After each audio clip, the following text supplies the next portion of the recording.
Bambiz Marketing presents Elder Law Growth, the podcast that helps elder law and estate planning attorneys attract clients without wasting time or money. I'm your host, Amy Hurst.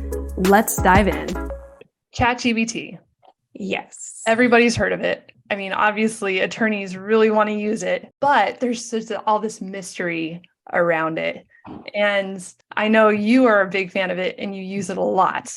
And I know when we were talking together, I mean, you phrased it so well. It's like a personal assistant because you can literally ask ChatGPT anything and it will help you, especially if you have that brain block. So I'm excited that you're here with me today to talk with our audience about the things that we can use it for and things that lawyers probably shouldn't use it for. So should we just jump right on in and talk about the really good things that attorneys should harness the power of ChatGPT for? Definitely. Yeah. And I think you said it best. It really, the way I think of it, it's like it's my personal assistant and you can essentially train it to do the things you need it to do because that's the whole future of artificial intelligence. It's actually a learning tool that learns your style and learns your preferences and then builds upon that. So I think that's the coolest part of ChatGPT versus some of these old writing tools and things that have existed for a long time is that it actually does get smarter and it actually listens to feedback that you provide it and implements that immediately. Yeah, it's like it's like having a conversation with someone and they remember every detail that you give them. Yes. Like even for the podcast. Like I'll give it information about the podcast and there's a certain host that I want to have on or certain guests I want to have on. It's like, okay, this is so-and-so. What kind of questions should I ask so-and-so in the podcast episode on this topic? And it will run all this information down. It's incredible. It's incredible. It is. It really gives you a vast amount of data and information within seconds.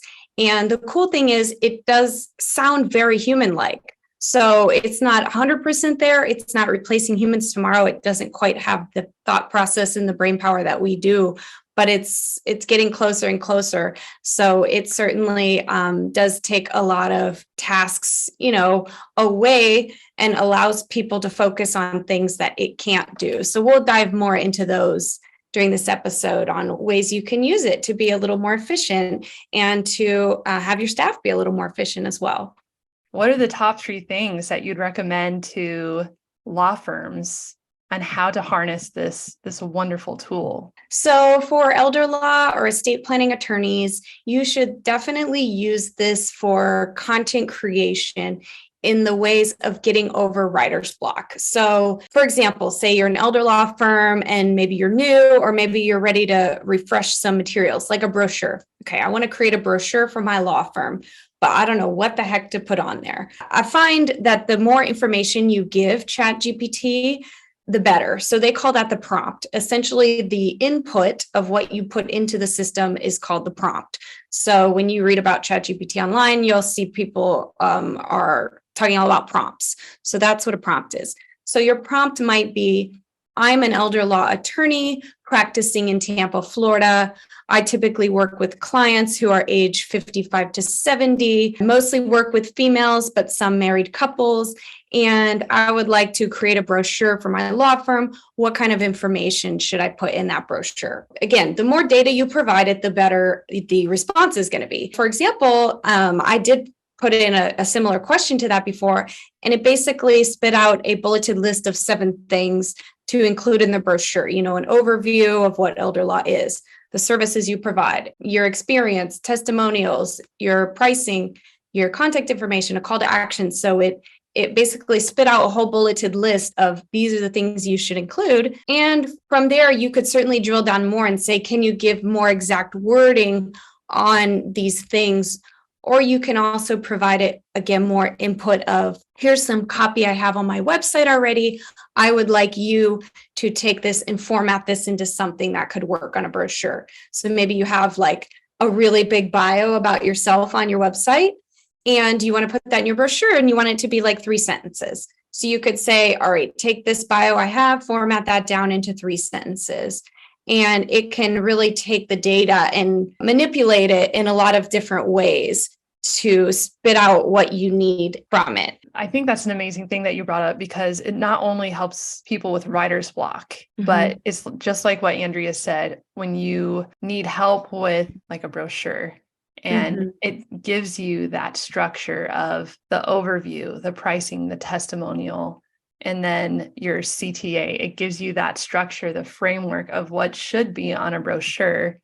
All of the things that you don't have to think about or go into Google and research and be like, what should be on my brochure anyway? Like, what do people care about? Like, I don't even know. So it really saves the time in giving you that structure and the framework. Yeah. So anything that you're, writing or get stuck on, that's a great way to get ideas. So that's number one. Number two would be video. So video is huge. We've talked about this in so many podcasts and so many of our blogs. If you've ever followed us, you know that we love video. That's why we're doing this right now. Right? It's the future. Video. It's like, you got to do video for sure. Yes. And if you're not watching this on video, we are on YouTube, so you can see the video if you're in your car.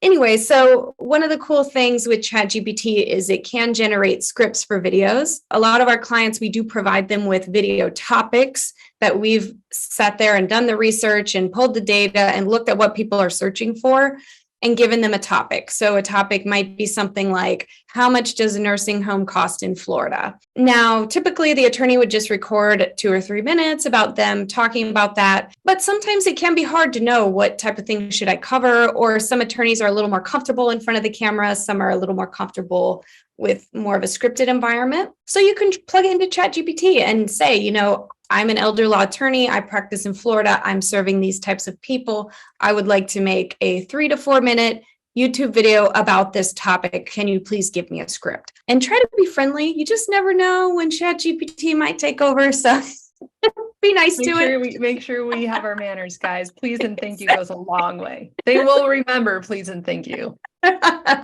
Nice to your Rombas too. Be kind. Your kind to ChatGPT. Robot vacuums. Right. They're probably keeping tabs secretly. I just try to be kind, like you said, because you just never know. Well, that's excellent. I mean, we've been doing this. We've been doing Bambiz for how long? How many years? Oh gosh, 2016 we started. However many years that is. 2016. And I remember back in the day when I started like 5 years ago, even back then, attorneys were like, I don't know what to say in my video. Yeah. And it's great because ChatGPT takes that writer's block out. It does. Absolutely. And based on the output that it gives you, maybe the script, you're like, wow, that doesn't sound like me at all. You can continue giving it feedback. You can say, make that sound friendlier. I would like a professional tone, but still friendly. Make that more appealing to older adults. Make that more empathetic. So you can continue giving it feedback in that same conversation, and it will keep refining it until you have something that you're mostly happy with. And then, of course, you'll still want to put a little bit of your own human spin on it, but it'll get you 75% of the way there. And, a Bambiz tip. As you're putting in your prompts, say, I want this in the 6th grade reading level, and people will understand you so much easier, just like that. Yes. I do find sometimes when you preface it with, I'm a lawyer, it sort of assumes that you want this very complex answer. You have to be clear about who the actual intended audience is and that they're not, wanting that complex answer. So exactly right. 6th grade reading level, simplify that, make it friendlier, all these things you can tell it to do, and it will keep refining your answer until you get something you're happy with. Yeah, it takes a little bit of give and take on ChatGPT, but as you start giving it the prompts that you're looking for, like you want more humor, you want it to be more 6th grade reading level, you don't want legalese. It takes a little bit of time, but as Andrea said, you can train it in the conversation and it will remember. It's a great personal assistant. It will remember what you told it.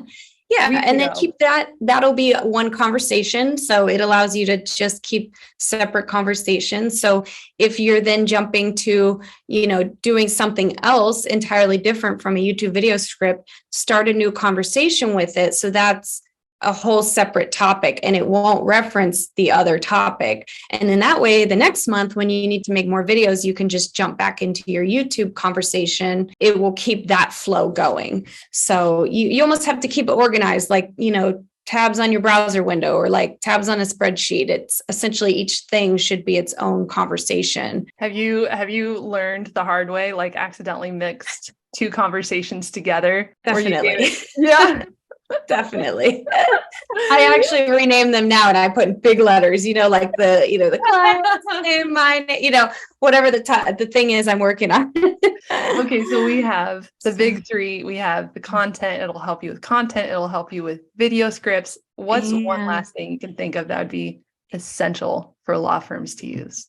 Responding to Google reviews is a really good one because it's important to respond to your Google reviews because every time you respond to those, Google sees that as a fresh piece of content related to your business, and Google loves fresh content. So that helps you move up in the rankings, whether you get a 5-star or a 1-star or anything in between. Your law firm should respond to every review that you get. It can be tough to know what to say sometimes, especially if it's like a 3-star or it's just 5-star with, maybe no context, or you're getting so many 5 stars, you're just out of things to say. I'm absolutely fabulous. But either way, so you can plug that into ChatGPT and basically say, I am so-and-so law firm. I received this 5-star review, paste the review in there and say, can you please draft a response? And that'll give you a really great starting point of the type of things you'll want to include in your response. I do find sometimes they're a little wordy, so feel free to tell it to, simplify that or shorten it. I tell it shorten that a lot because it does like to give you like a whole paragraph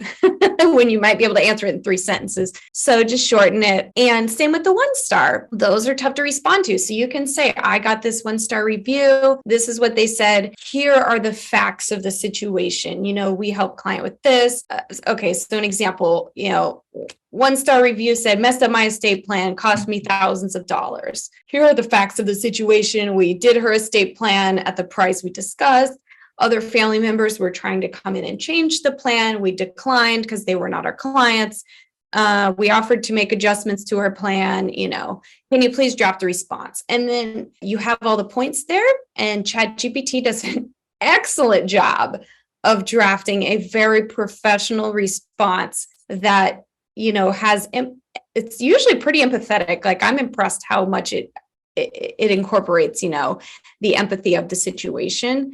So again, instead of having someone take an hour and you're going back and forth with 5 team members trying to figure out how to respond to this, that's what it's there for. Put it in the system, get approval to post it if you need to with someone, and that's it. You're done. It kind of takes the heat out of it too.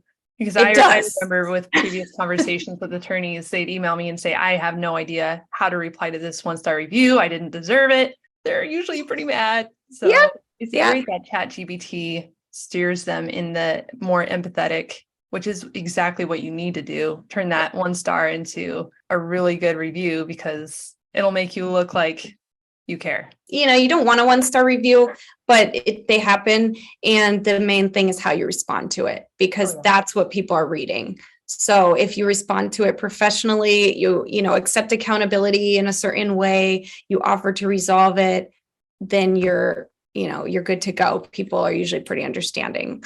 So absolutely. Yeah. It saves you times because you're supposed to respond pretty fast especially to a really bad review.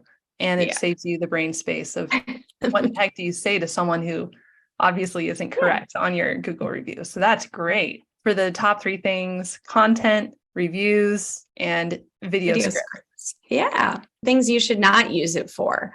So being in the legal industry, you have to be very careful, as most people listening to this probably know, but you cannot take the information that it provides as fact. ChatGPT is 100% confident in the information it provides you. It will not tell you that information is incorrect.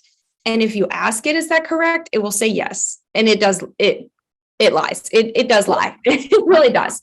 So you need to be careful. I've had it lie to me multiple times because I had a good enough understanding of what I was asking it for and, did my own research that it's like, wow, that is not correct. And you can tell it that. There's a little thumbs down on there and you'll report it as incorrect information. And it is important to do that when you notice that, because that's how it gets smarter and better. There was also a case, which some of you listening may have heard about this. There was an attorney in New York that used ChatGPT in a lawsuit case that he had a client suing an airline for the client was like injured by a beverage cart tray or something like that.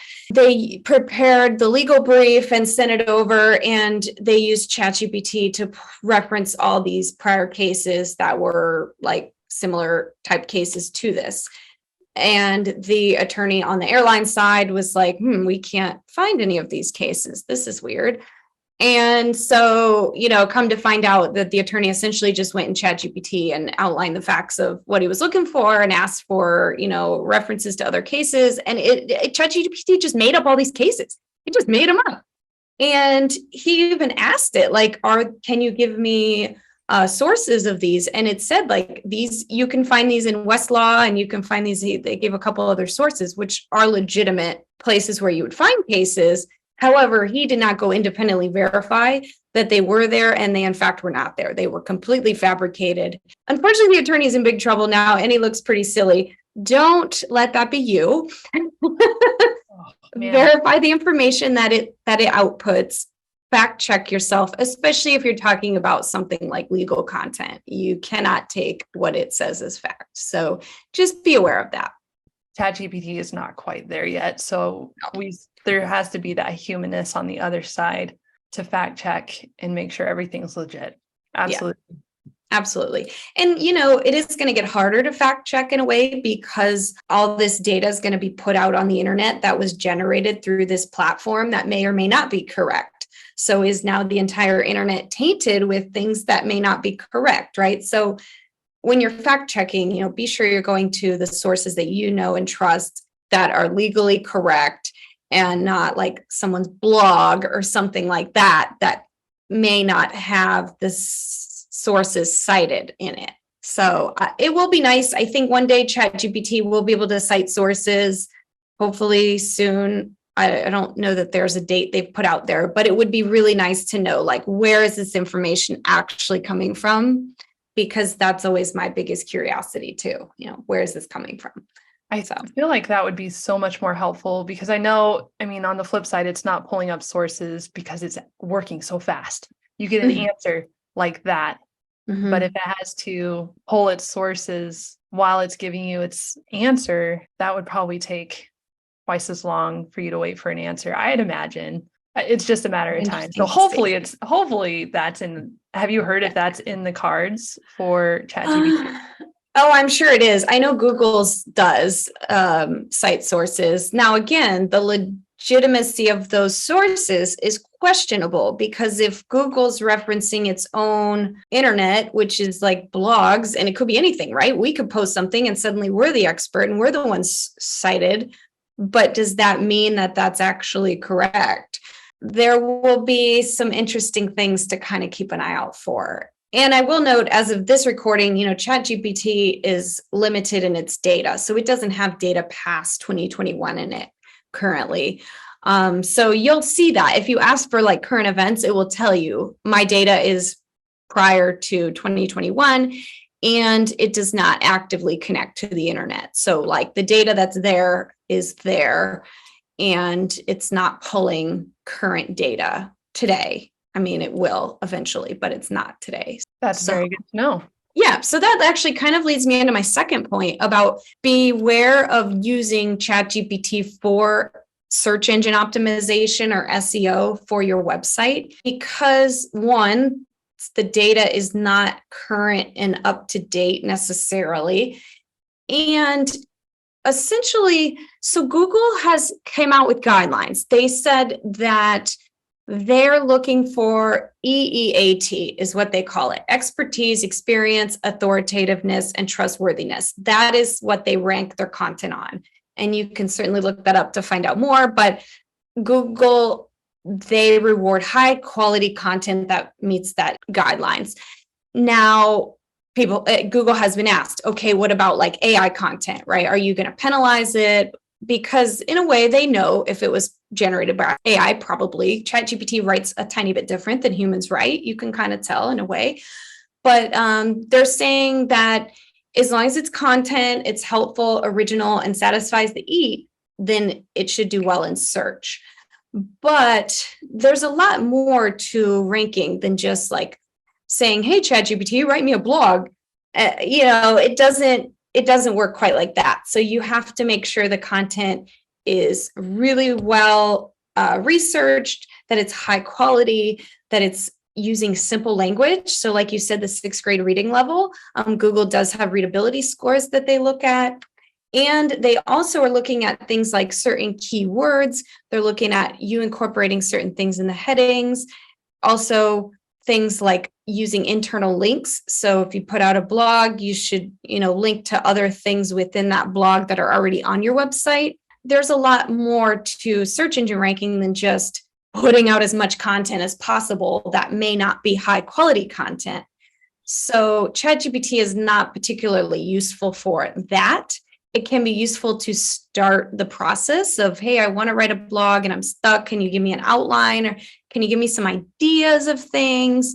And then you need to really do the research on your end to ensure that's something that is still relevant today, that people are searching for, and put a little more effort into it than just cranking out the article.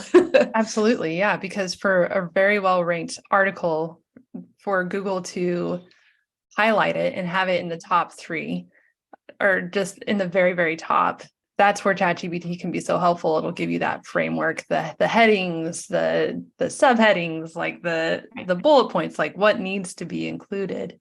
And then you kind of fill in the blanks from there. So incredible starting point, brainstorming tool. Just imagine if every law firm just went on just to get a blog post and then just copy pasted that on their website. It's not going to rank. It's not going to rank. Unfortunately not. Be helpful. But yeah, so moving on to point number 3, this one might be obvious, but I do want to state it anyway. Do not put sensitive client information or anything confidential into ChatGPT, because you don't know who else is looking at it and other people are looking at it. They might be people that work for OpenAI or work for ChatGPT, but do not put that information in there, because you do not want that to fall into the wrong hands. You don't know if they might get hacked. So just keep it vague, keep it general. Don't put your social security number in there. Why not, Andrea? That's a very good point. Like I didn't think about that. The sensitive cases where you need to keep things on the down low.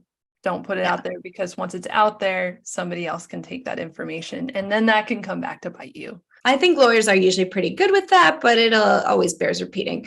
So yeah, just to kind of wrap up here, a few other things to think about if you're wanting to implement this in your law firm is just the time and training. So just like any new tool, there's going to be a little learning curve to get up to speed for yourself or for your staff. And the biggest thing is to understand what prompts to use or what input to use to get the desired output. And that is the biggest struggle of, it's not giving me what I want. It's like, well, it's the output's as good as the input. So you really have to finesse the input or the prompt quite a bit. So there's that. There's, always the fear of you sounding like you and the loss of human connection. So this industry is very touchy-feely. You're generally working with older adults, either adult children or the seniors themselves. And people hire people in this business because they trust them, they like them, they know them. Maybe they've seen their videos and they read their website, and then, maybe you went to a workshop or something like that.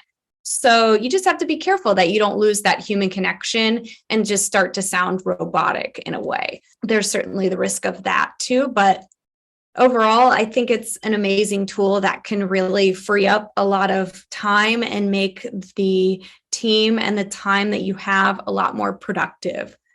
Absolutely. Well, Andrea, thank you so much for joining us and for being able to share 3 things that your law firm should be using ChatGPT for, and the top 3 reasons to be careful of. Were there any last tips that you had for our audience about ChatGPT before we jump off?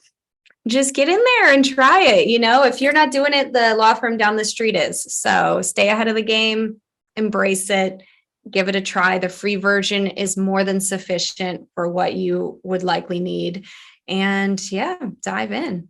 All right. Well, thank you so much for joining us, Andrea. Yeah, thanks, Amy. Thanks for listening to the Elder Law Growth Podcast, the place to be for all things marketing for elder law and estate planning law firms. If you liked this podcast, please leave us a review wherever you are listening to this podcast. If you'd like to outsource your marketing to our team, go to bambiz.net and book a free call with us today.